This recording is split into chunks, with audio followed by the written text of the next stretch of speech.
오늘 우리에게 주시는 하나님 말씀 베드로후서 2장 1절부터 3절까지입니다. 옛적 이스라엘 백성들 가운데 거짓 예언자들이 나타나 활동했듯 오늘날 여러분 가운데도 거짓 교사들이 나타나 활동할 것입니다. 그들은 사람을 파멸의 구렁텅이로 몰아넣을 이단 사상을 교묘히 교회 안으로 끌어들여 자기들을 값주고 구원하신 그리스도를 부인함으로써 자신들이 받을 멸망을 스스로 재촉하는 자들입니다.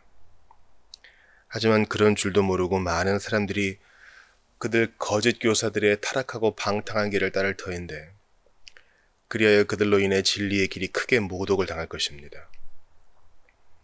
또한 이런 거짓 교사들은 세상 탐욕에 가득 차서 자신들이 교묘하게 꾸며낸 각종 이야기들로 여러분의 호주머니를 최대한 착취할 것입니다. 그러나 하나님께서는 이미 오래전에 그들에게 내릴 엄중한 심판을 정해 놓으셨으므로 머지않아 무서운 파멸이 그들에게 반드시 들이닥치고 말 것입니다. 아멘. 하나님의 말씀입니다. 하나님께 감사합니다.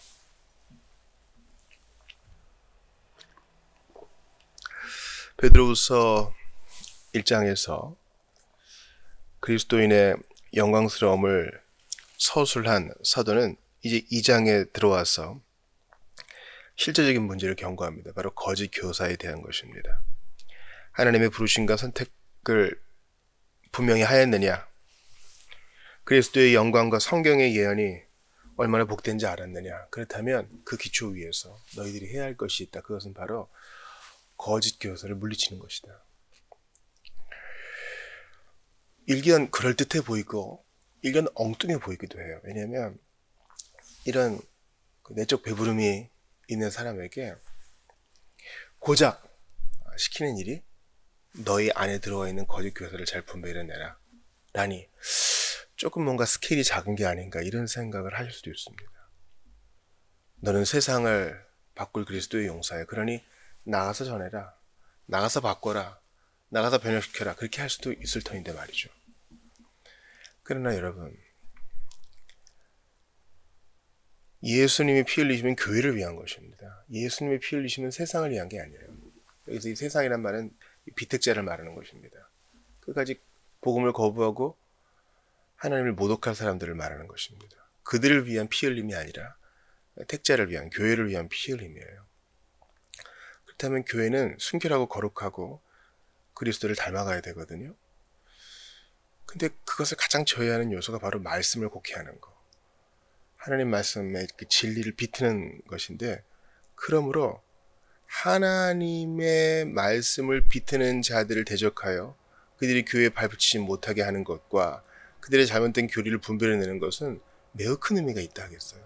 단순히 그냥 책상에서 학자연하는 그런 일이 아니란 것입니다. 그렇다 그래서 이제 모든 성도들이 다 예민해져 가지고 이게 맞은가 옳은가 신경을 곤두세워라. 사실 그런 것도 아니에요. 우리 주님은 우리에게 기뻐하라고 하셨고 우리에게 믿음과 사랑과 소망 가운데 인내하면서 하나님을 즐거워하라고 하셨거든요. 우리가 사실 주 안에 있고 이러한 문제의 심각성을 깨닫고 있으면 이러한 문제가 생길 때 분별을 낼 수 있을 것입니다. 지혜를 동원해야 될 때가 분명히 있을 것이죠. 그리고 성령께서 깨닫게 해주실 것입니다. 지금은 분별해야 될 때이다. 지금은 경성해야 할 때이다. 우리 주님은 얼마나 친절하세요. 이런 거짓 교사들이 있을 것을 알려주셨으니 우리로 하여금 미리 준비하게 하시잖아요. 그러므로 이런 말씀을 하시는 이유는 주님의 스케일이 작아서가 아니라 이 일이 너무나 우주적 의미를 갖기 때문입니다. 또한 이 일 까닭에 주님이 영광을 받으시기 때문입니다. 이 일로 인해서 교회가 더욱 튼튼해지기 때문입니다. 참과 거짓을 분별할 수 있는 바른 자리에 서는 것. 이게 교회가 얼마나 복된 일인지 몰라요. 여러분, 한 개인도 마찬가지입니다. 주님은 모든 성도를 비롯한 모든 사람이 의롭게 살기를 원하세요. 의로움을 원하신다고요. 이 의로움이란 것은 의롭지 않은 거, 옳지 않은 게 있다는 말이죠. 그것은 주님 앞에 심판을 쌓을 뿐입니다. 그러므로 옳고 그른 거 너무 좋아하면 사람이 인간미가 떨어져. 이런 그 세속적인 반대에 휘둘리지 마십시오. 우리는 진리의 사람이 되었고 빛의 사람이 되었기 때문에 그것을 분별해낼 수 있습니다. 문제는 그런 일 없어 하고 아주 순진하게 있다가 당해서는 안 된다는 것입니다. 본문 1절에 보니까 사도 베드로는 구약의 예를 통해서 이러한 논지를 전개하죠. 옛적 이스라엘 백성들 가운데 거짓 예언자들이 나타나 활동했듯 발람과 발락의 사건을 통해서 알 수 있지 않습니까? 오늘날 여러분 가운데도 거짓 교사들이 나타나 활동할 것입니다. 그죠? 이레미야를 핍박했던 거짓 선지자들이 있었던 말입니다. 이러한 자들은 베드로 시대 때도 있었고 지금도 있어요. 우리가 물어야 될 것은 왜 이런 자들이 나타나 활동하여 득세합니까? 요걸 물을 게 아니에요. 시편 기자도 왜 악인들이 이렇게 득세합니까? 요 질문에만 매달렸을 때는 힘들어했어요. 그러나 그 너머에 계신 하나님을 보면서 이러한 상황 가운데서 붙으시는 하나님을 보면서 위로를 받았습니다. 마찬가지로 저에게 질문하시는 분이 있어요. 목사님 왜 이렇게 바른 교리를 견지하는 교회들 말고 잘못된 이단과 사이비가 이렇게 커집니까? 그들이 하는 일은 왜 이렇게 다 잘 됩니까? 겉으로 볼 때 그런가 봐요. 우리가 물을 건 그게 아니에요. 우리가 질문해야 될 것은 그들에 대해 잘 대비되어 있느냐 이것입니다. 어쩌면 그것은 감추어진 일일 수 있어요. 그들은 우리의 아수르와 바벨론일 수 있어요. 그것 때문에 우리가 더 경성하게 되니까요. 그러나 다 현재 우리는 그 이유를 모릅니다. 나중에 알게 되겠죠. 우리 하나님께서는 실수로 그들을 흥황케 하시는 것이 아니라 이 세상 모든 나빠 보이는 교부제를 통해서 교회의 유익을 위해 사용하시니까요. 그들은 사람을 파멸의 구렁텅이로 몰아넣을 이단 사상을 교묘히 교회 안으로 끌어들여 자기들을 값주고 구원하신 그리스도를 부인함으로써 자신들이 받을 멸망을 스스로 재촉하는 자들입니다. 이러한 거짓 교사들의 특징이 있어요. 그들은 교묘합니다. 교묘히 교회 안으로 끌어들여. 교회 밖에서 하는 일이 아닙니다. 아닌 것처럼 하다가 나중에 정체를 드러내죠. 교회 안에 들어가 있어요. 그러므로 교회가 순결하게 말씀의 능력으로 서 있는 게 얼마나 중요한 사실인지 아시겠죠. 교묘하다 그래요. 그들은 명찰 달고 있지 않아요. 저 이단입니다. 저 거짓 선생입니다. 이렇게 하지 않아요. 게다가 교묘하다 그랬으니까 그들은 전달이 아주 매끄러워요. 사람을 휘어잡는 능력도 있어요. 소위 카리스마가 있는 거죠. 게다가 뭔가 맞는 것 같아. 뭔가 하는 게 다 맞아. 교묘히 사람들의 마음을 사로잡아요. 여기에 대해서 이미 하나님께서 경고하신 바 있습니다. 신명기 13장 1-3절이에요. 제가 오늘 본문보다 사실 더 중요한 의미가 있다고 생각하는데요. 들어보세요. 너희 중에 선지자나 꿈꾸는 자가 일어나서 이적과 기사를 내게 보이고 그가 내게 말한 그 이적과 기사가 이루어지고 너희가 알지 못하던 다른 신들을 우리가 따라 섬기자고 말할지라도 너는 그 선지자나 꿈꾸는 자의 말을 청종하지 말라. 이는 너희의 하나님 여호와께서 너희가 마음을 다하고 뜻을 다하여 너희의 하나님 여호와를 사랑하는 여부를 알려하사 너희를 시험하심이니라. 왜 이들이 거짓 선생을 청종합니까? 2절 보니까 그가 내게 말한 그 이적과 기사가 이루어지고 그거 봤기 때문이에요. 아유, 기이한 일들을 하는데 또 예언한 게 맞아 떨어지는데 안 믿을 이유가 어디 있어요? 이런 겁니다. 여러분 그래서 믿는 거예요? 아니요. 그 이적과 기사를 행하는 주체의 신성과 믿을만한지의 여부가 우리의 신앙을 판가름해야지 드러나는 일로 믿음의 대상을 바꿔버린다면 이 세상에 믿을 게 얼마나 많아요. 게다가 그들이 그런 기적과 이사를 잠시 행하는 것이 하나님의 허용하심 속에서 일어난다면 또 어떡할 거예요? 그러니까 여러분, 신통하다, 방통하다, 신령하다 이런 거에 너무 끌리지 마세요. 마귀도 합니다. 마귀도 한다고요. 앤드류 신접한 여인이 사무엘 불러낸 거 보세요. 그게 사무엘인지 아닌지는 우리가 알 게 아니에요. 중요한 건 거기서 그냥 사울의 마음을 확 사로잡은 거예요.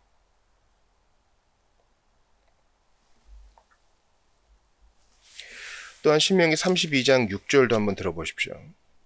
어리석고 지혜 없는 백성아, 여호와께 이같이 보답하느냐? 그는 내 아버지시요 너를 지으신 이가 아니시냐? 그가 너를 만드시고 너를 세우셨도다. 이렇게 진리의 표준을 제대로 세우지 못하고 이리저리 휘둘리는 자들에게 주님이 모세의 입을 통해 말씀하십니다. 어리석고 지혜 없는 백성, 여호와께 이렇게 보답하는 배은망덕한 백성, 내 아버지고 너를 지으시니 너를 만드시고 너를 세우신 이를 이렇게 홀대하느냐. 여러분, 이 신명기에서 하나님이 자신을 아버지라 그래요. 한번 따져봅시다. 어릴 때 아버지 따라서 뭐 여기저기 놀러 간 경험이 있으실지 모르겠어요. 그러면 어떨 때는 아빠 친구들이 또는 내가 알지 못하는 아저씨들이 나한테 더 잘해줄 때가 있어요. 용돈도 막 주고요. 맛있는 것도 주고요.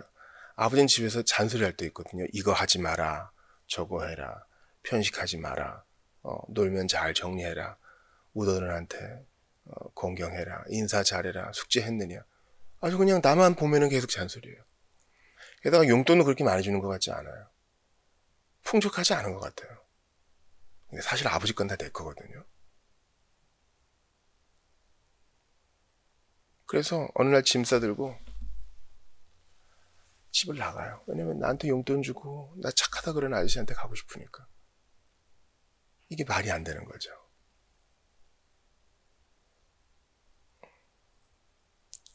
남이 나에게 잘해주는 것은 잠깐이에요. 본심이 아닐 수 있다고요. 그러나 피로 맺어진, 혈연으로 맺어진 부모와 자식 간의 관계는 영원합니다. 이 땅에 사는 동안 영원하다고요. 이것을 하나님께 그대로 적용할 수 있어요. 하나님이 우리에게 안 주시면 나중에 주시려고 그럴 수도 있어요. 그분은 모든 것을 다 사랑으로 하시죠. 그분을 우리가 볼 때 우리를 향한 그분의 진심은 늘 베스트, 최고예요. 단지 시간의 흐름 안에서 우리가 아직 준비되지 못했기 때문에, 그분이 아직 최고의 상태라고 여기지 않으셨기 때문에 안 주고 유보하시는 것이지. 그러므로 이적과 기사, 눈앞에 보이는 것들 때문에 마음 홀랑 뺏기지 마세요. 그 거짓 교사들이 하는 일이 있어요. 1절 후반부에 있습니다. 자기들을 값주고 구원하신 그리스도를 부인함으로써 자신들이 받을 멸망을 스스로 재촉한다. 이들이 하는 일이 뭐냐면요, 예수님을 부인하게 하는 거예요. 예수님 말고 다른 복된 게 있다는 겁니다.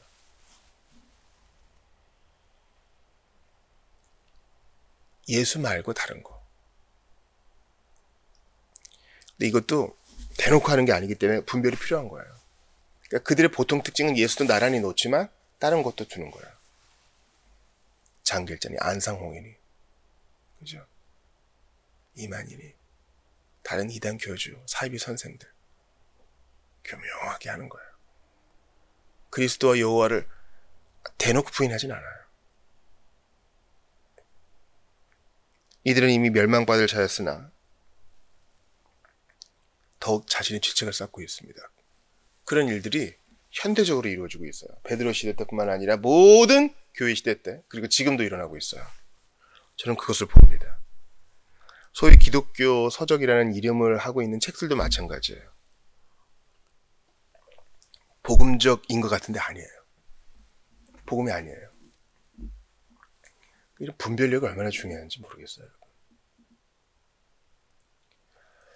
사람들이 도서 목록을 요구합니다. 뭘 읽으면 좋을까요? 그건 왜 그러겠어요? 너무 읽을 게 많아서도 그렇지만 나쁜 것도 많기 때문이에요. 우리가 아이들에게 불량식품 먹지 말고 좋은 음식 먹으라 그러죠.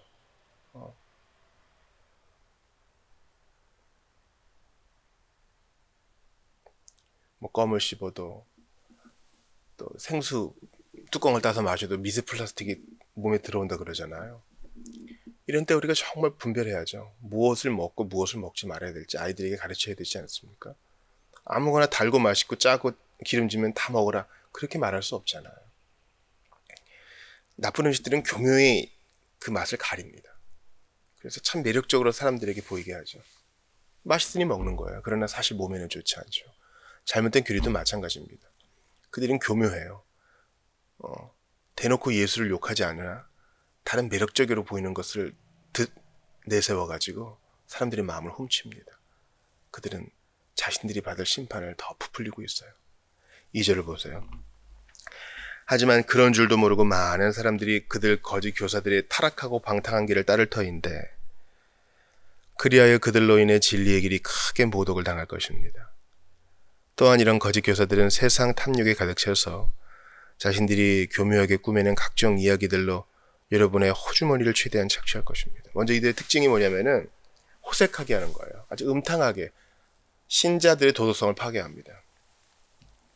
마치 바알과 아세라 선지자를 따르던 자들이 육체의 재미를 보면서 나름대로의 신도 섬겼다는 성취감을 맛보게 하는 것처럼 말이죠. 타락하고 방탕한 길을 따릅니다. 그것 때문에 진리의 길이 크게 모독을 당합니다. 여러분 신자들이 이런 타락하고 방탕한 길에 빠지면 세상은 촉각을 곤두세우죠. 뉴스거리 찾은 거예요. 누구누구가 이렇게 했다. 복음의 길이 크게 저해를 받죠. 여러분 이걸 한번 생각해 보면 돼요. 우리가 제대로 된 걸 믿고 있다면 제대로 된 행실과 제대로 된 결과가 나와야 되죠. 이건 당연한 거예요. 근데 거짓 선생들의 길은 뭐냐면 잘못된 인풋을 줬기 때문에 거짓된 아웃풋이 나오는 겁니다. 교묘한 인풋을 계속 줘요. 진리를 비트는 걸 계속 그들을 따르는 자들이 먹습니다. 그럼 뭐가 나올까요? 2절에 나오는 거, 타락하고 방탕한 길이 나오는 거예요. 이 타락하고 방탕한 길은 상당히 범위가 넓습니다. 이단과 사이비를 보세요. 가정을 버리고 그들 조직에 충성하게 합니다. 그러니까 무슨 결과가 나와요? 가정이 해체되죠. 또 거기서 상처받은 아이들이 발생하죠. 상처받은 배우자가 나타나죠. 그들의 직장과 그들의 지인과 고륙지친이 조언합니다. 그러나 듣지 않습니다. 관련된 모든 사람들이 상처를 받습니다. 타락하고 방탕한 길이 계속 이어지는 것입니다.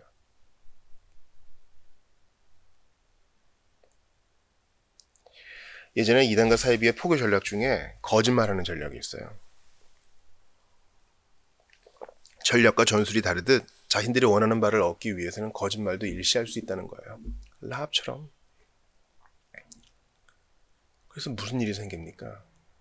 거짓을 심었으니 거짓 열매가 나오겠죠. 타락하고 방탕한 길이 열리는 겁니다. 신자의 길은 어떻습니까? 의로운 길이에요. 이것은 뭐 죽어도 거짓말을 하지 않는다 이런 건 아닙니다. 그러나 성령으로 심었기 때문에 반드시 성령의 열매가 드러나게 돼 있어요. 그러므로 그 열매를 보아서 그 나무를 난다 그랬습니다. 바른 신자의 삶은 너희의 믿음이 행동으로 이어지는가 점검하고 점검하라. 이것이 바른 복음입니다. 그러나 잘못된 거짓 교사들의 삶은 무엇입니까? 일단 이거 믿으면 잘 될 것이다. 관심도 안 써요. 그러든지 말든지 자기들의 목적을 채우면 그만입니다. 그러므로 바른 열매를 맺고 있는지 돌아봐야 됩니다. 거짓 교사들의 또 다른 특징은 3절에 나와 있습니다. 세상 탐욕에 가득 차서 자신들이 교묘하게 꾸며낸 각종 이야기로 여러분의 호주머니를 최대한 착취한다. 이들은 그들을 따르는 자들을 부요하게 하고 안정되게 하기보다 그들을 이용의 대상으로 삼아요. 제가 직접적으로 전해들은 이단과 사이비의 한 예를 들어보겠습니다. 그들은 청년들을 동원합니다. 그들의 노동력을 동원해요.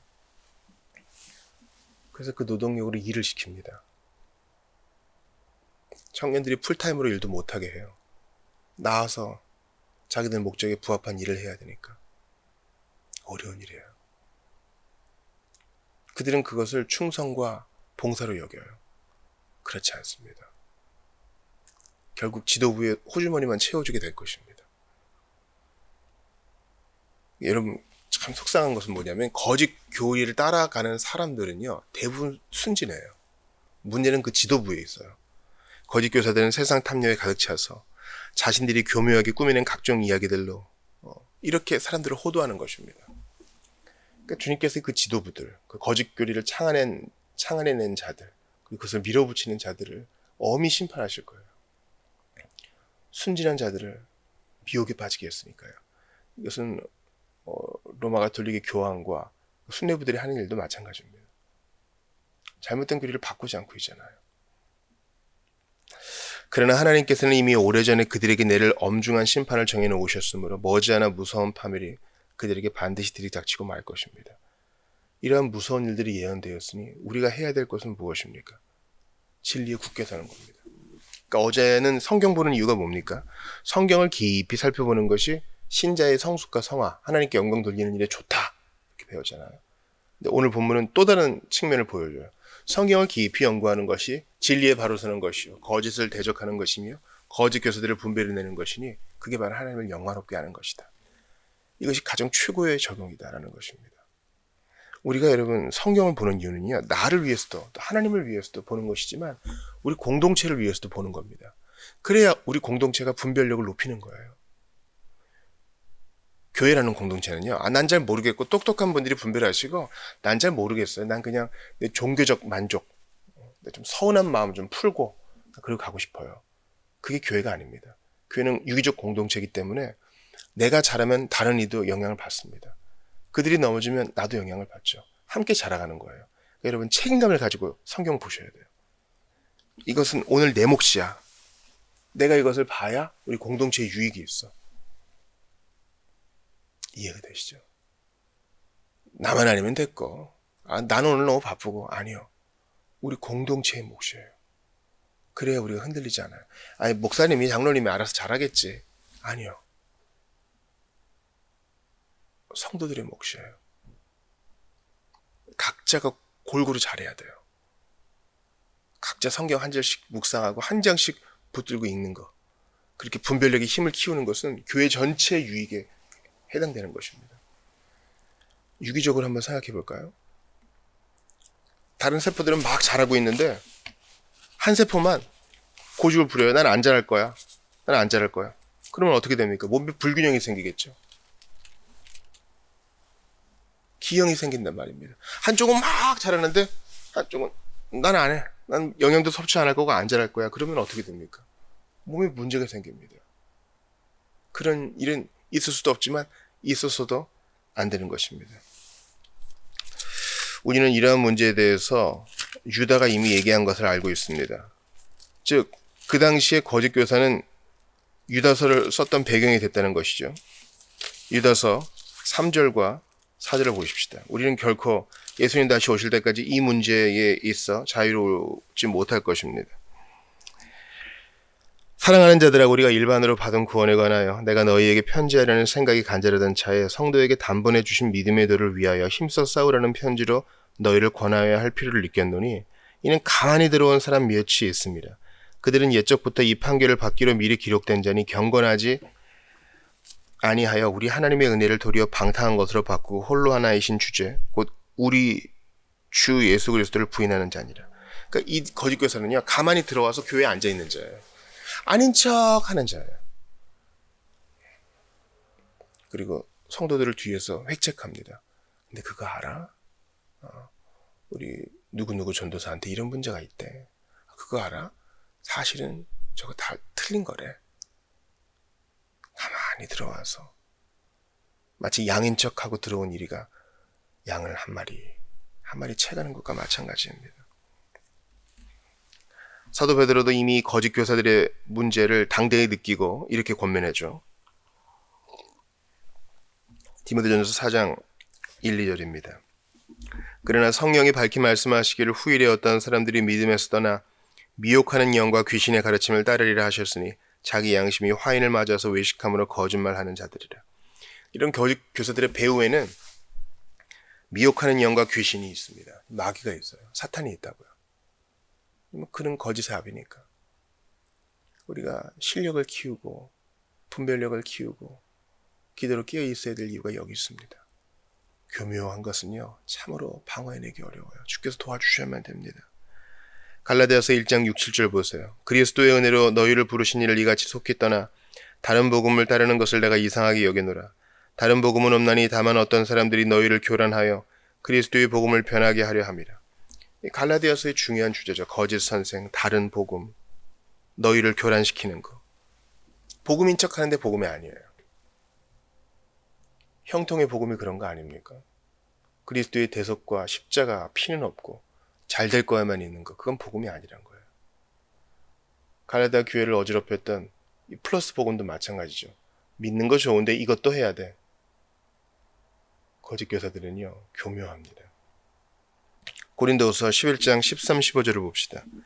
그런 사람들은 거짓 사도요 속이는 일꾼이니 자기를 그리스도의 사도로 가장하는 자들이니라. 그것은 이상한 일이 아니라 사탄도 자기를 광명의 천사로 가장하나니 그러므로 사탄의 일꾼들도 자기를 의의 일꾼으로 가장하는 것이 또한 대단한 일이 아니니라. 그들의 마지막은 그 행위대로 되니라. 그들은 가장하기 때문에 지켜봐야 됩니다. 사도 바울은 그래서 목회서신에서 말하죠. 간 믿은 자 임직하지 말아라. 맞아요. 지켜봐야 됩니다. 가장인지 진실인지는 보통 시간을 통해서 드러납니다. 공동체 생활을 하게 되면 반드시 드러나게 돼 있어요. 사도행전 20장 29에서 30절 들어보십시오. 내가 떠난 후에 사나운 이리가 여러분에게 들어와서 그 양떼를 아끼지 아니하며 또한 여러분 중에서도 제 아들을 끌어 자기를 따르게 하려고 어그러진 말을 하는 사람들이 일어날 줄을 내가 아노라. 내가 떠난 후에, 바울 이후에, 그가 이제 이별한 이후에 사나운 이리가 들어온다는 것입니다. 어그러진 말을 해가지고 교묘히 양떼를 흐트리는 자들이 있다는 것입니다. 에이, 설마 그런 일이 있겠어요? 아니요, 있어요. 있습니다. 마귀는 도깨비 불을 하고 나타나지 않고 진리를 어그러뜨리게 해서, 진리를 굽게 해서 오늘도 교회를 부수려 합니다. 신자들을 흐트러지게 합니다. 사도 바울이 간절한 마음으로 이러한 면에 대해 호소한 것은 사도 베드로가 얘기한 것이요, 또 유다가 얘기한 것입니다. 만약 여러분이 복음의 정치를 섞는다면 그것은 가짜 복음이에요. 여러분들이 특정한 이데올로기를 섞는다면 그것도 가짜 복음입니다. 마귀는 그게 그럴싸하게 보이게 만듭니다. 내가 자네들은 가장 중요한 것을 너희에게 알린다. 그것은 예수 그리스도의 대속적 죽음과 부활입니다. 거기에 일단 다른 것을 더한다면 어떤 사람들은 매력적이다 할 수 있지만 그것은 하나님을 대항하는 것입니다. 요한도 여기에 대해서 경고합니다. 요한일서 7, 8절입니다. 미혹하는 자가 세상에 많이 나왔나니, 많이 나왔대. 이는 예수 그리스도께서 육체로 오심을 부인하는 자라. 이런 자가 미혹하는 자요 적그리스도니 너희는 스스로 삼가 우리가 일한 것을 잃지 말고 오직 온전한 상을 받으라. 세상에 많이 나왔다는 걸로 봐서 이것은 복수예요. 미혹하는 자는 복수를 일합니다. 적그리스도들이라고도 하죠. 그러므로 우리가 이러한 미혹을 받는 것을 이상하게 여기지 말고, 또 이러한 미혹하는 자들이 많이 나타났을 때 올 것이 왔구나 생각하면서 더욱더 진리에 거해야 됩니다. 여러분, 새로운 환경 속에서 공부하는 자들 있잖아요. 진학을 하든가 유학을 가든가. 새 속에서 공부한다는 것은 늘 이런 미혹의 영에 둘러싸여 있는 것을 말해요. 그들을 위해 기도해 줍시다. 우리 공교육을 받는 이들도 그리스도 아닌 것에 다 둘러싸여 있죠. 다 나쁘다는 것이 아니에요. 그러한 학문적인 것을 이용해서 미혹하는 영이 있을 수 있다는 것입니다. 기도하고 그들을 돌봐야 합니다. 예수님께서도 이미 이 사실을 공표하셨습니다. 마태복음 7장 15, 16절입니다. 양의 옷을 입고 너희에게 나아오니 속에 노략질하는 일이라. 그들의 열매로 그들을 알지니. 이리의 열매는 양떼 죽이는 거죠. 성령의 열매는 복된 의와 사랑의 열매입니다.